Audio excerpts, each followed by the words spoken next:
Have you ever wanted to look into the past but didn't have a time machine? In addition to human records, scientists have been using evidence left in nature like fossils, tree rings, stalagmites, and more to learn about the past. Now we have a new way to analyze stalagmites. One natural phenomenon to keep track of is flooding, which can be devastating. We know that humans are changing flood patterns, but we need to get accurate data on historical flood rates to compare them to recent times. Have you ever seen a squid in a cave? When a flood enters a cave, it makes an impression.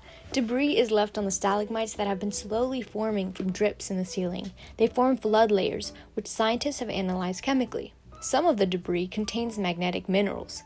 That's where a technology known as squid microscopy comes in. The squid microscope can find areas with higher magnetic mineral concentrations and show their magnetic fields on an image like this. One group of researchers first used this method on a stalagmite sample in Minnesota's Spring Valley caverns, where traditional precipitation measurements only showed flood records of 150 years at most. These stalagmites have been growing for 3,000 years. The magnetic technique highlights 22 flood layers whose dates have been previously found. Even compared with chemical analysis of stalagmites, magnetic analysis is faster, but all of these techniques work together.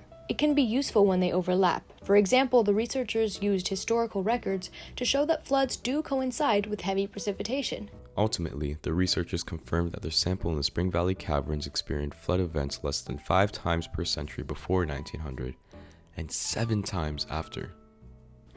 That increase in flooding is directly related to land use changes. Starting in the mid-1800s, settlers deforested vast areas to use the land for farming.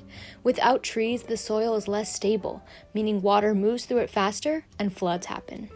So now we have a better understanding of the impact farming has on flooding, and new ways to look back hundreds of years into the past.